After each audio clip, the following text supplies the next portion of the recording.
Our fight here is at two levels.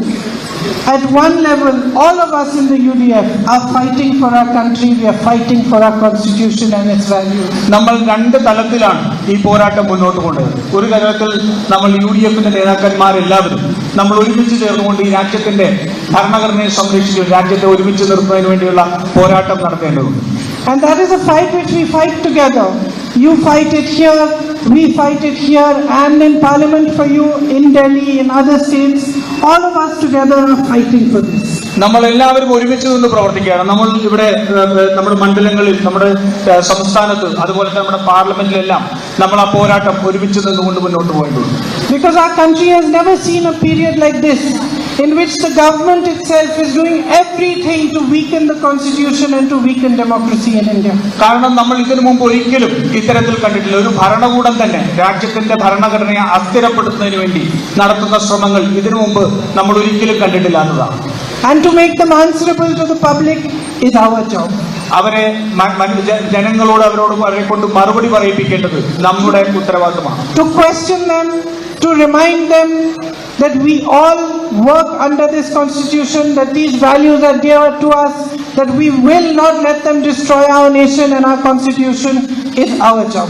അവരെ ചോദ്യം ചെയ്യാനും അവരെ ഓർമ്മപ്പെടുത്താനും ഈ ഭരണഘടനയെ ആണ് നമ്മുടെ ഏറ്റവും പ്രധാനപ്പെട്ടതെന്നും ആ ഭരണഘടന സംരക്ഷിക്കാൻ വേണ്ടി അവർക്കും ഉത്തരവാദിത്തമുണ്ടെന്നും നമ്മൾ അവരെ ഓർമ്മപ്പെടുത്താൻ ഒരുമിച്ച് നിൽക്കേണ്ടതുണ്ട്. And at the same time we are also fighting at another level, and that level is to be able to be of help and to be able to resolve as many problems of the people of Wayanad as we can. രണ്ടാമത്തെ തലം എന്ന് പറയുന്നത് നമ്മൾ ഒരുമിച്ച് നിന്ന് നമ്മൾ ജനങ്ങളോടൊപ്പം നിന്ന് അവരുടെ കഷ്ടതകൾക്കും ദുരിതങ്ങൾക്കും അവരോടൊപ്പം നിൽക്കുക എന്നുള്ള ഉത്തരവാദിത്വം നിറവേറ്റുന്നതാണ്. Many months have passed since the tragic landslide over here. Wayanad ദുരിതമുണ്ടായതിനു ശേഷം, മേപ്പാടിയിലെ ഉരുൾപൊട്ടൽ ഉണ്ടായതിനു ശേഷം കുറേയധികം മാസങ്ങൾ കടന്നുപോയിരിക്കുന്നു. Yet people are still suffering. They still don't have the full housing that they should have, the compensation that they should have. പക്ഷേ ഇപ്പോഴും മനുഷ്യർ ദുരിതത്തിലാണ്. അവർക്ക് ലഭിക്കേണ്ട നഷ്ടപരിഹാരം ലഭിക്കാത്ത ആൾക്കാരുണ്ട്. അവർക്ക് വീട് ലഭിക്കാത്ത സാഹചര്യമുണ്ട്.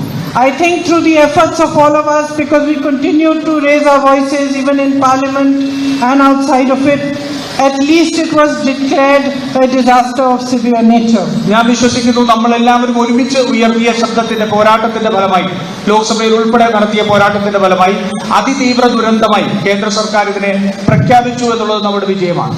And through that hopefully more funds will come. But we have to continue to raise the voice of the landslide victims and for their families, and continue to help them to get through this very difficult phase of their lives so that they can move forward and have a successful future. അതുവഴിക്ക് നമുക്ക് കുറേയേറെ ഫണ്ടുകൾ നമുക്ക് എത്തിക്കാനായിട്ട് സാധിക്കും. പക്ഷേ ആ ദുരന്തബാധിതരുടെ ശബ്ദമായി അവരുടെ കഷ്ടതകൾ ജനങ്ങളിലേക്ക്, സർക്കാരിന് മുന്നിലേക്ക് എത്തിക്കാൻ, അവർക്കൊപ്പം നിന്ന് പോരാടാൻ നമുക്ക്